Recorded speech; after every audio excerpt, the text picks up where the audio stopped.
Bismillahirrahmanirrahim. Assalamualaikum warahmatullahi wabarakatuh.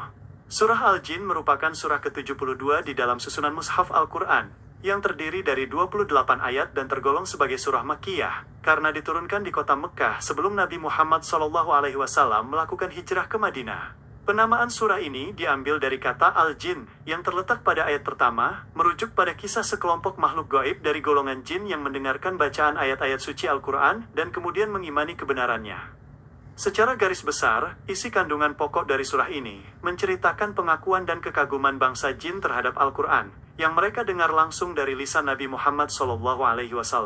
Para jin tersebut terpesona oleh keindahan susunan kata, serta kedalaman makna kalam Allah Subhanahu wa Ta'ala, sehingga mereka menyadari bahwa bacaan tersebut adalah petunjuk lurus yang menuntun makhluk menuju jalan keselamatan.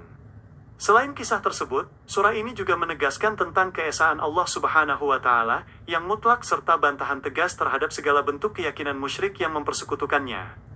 Allah Subhanahu wa Ta'ala menerangkan bahwa tidak ada satupun sekutu baginya, dan bahwasanya segala bentuk ibadah di muka bumi, termasuk masjid-masjid, adalah murni milik Allah Subhanahu wa Ta'ala semata yang tidak boleh disembah bersamaan dengan zat selainnya.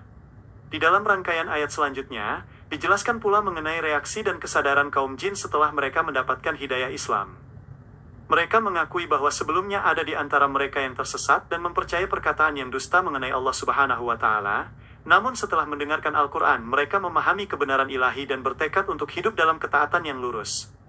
Surah ini turut mengupas masalah ilmu gaib yang menjadi hak prerogatif mutlak milik Allah Subhanahu wa Ta'ala, tanpa ada makhluk lain yang mengetahuinya secara utuh. Allah Subhanahu wa Ta'ala menyatakan bahwa Dia tidak memperlihatkan perkara gaibnya kepada siapapun, kecuali kepada Rasul pilihan yang diridhoinya, di mana Allah Subhanahu wa Ta'ala menjaga Rasul tersebut dengan penjagaan para malaikat dari depan maupun dari belakang. Bagian penting lainnya dari surah ini adalah seruan agar umat manusia dan jin senantiasa istiqomah di atas jalan hidayah jika mereka ingin mendapatkan limpahan nikmat dan karunia yang luas dari Allah Subhanahu wa Ta'ala.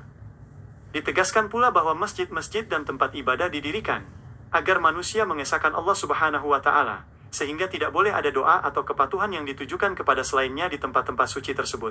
Ayat-ayat penutup dari surah ini memberikan peringatan yang sangat tegas mengenai akibat bagi orang-orang yang mendurhakai ajaran Allah Subhanahu wa Ta'ala dan menolak risalah Nabi Muhammad SAW.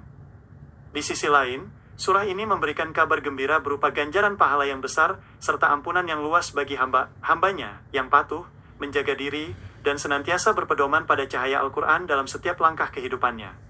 Semoga alunan ayat suci Al-Quran senantiasa menjadi penenang jiwa yang menghidupkan hati kita di kala gundah dan menuntun langkah kita menuju ridhonya. Terima kasih atas segala perhatiannya. Semoga Allah Subhanahu wa Ta'ala selalu melindungi kita dalam kebaikan dan mendapat keberkahan dari Al-Quran. Mohon maaf jika ada hal-hal yang kurang tepat dalam penyampaian. Wabillahi taufiq wal hidayah. Wassalamualaikum warahmatullahi wabarakatuh.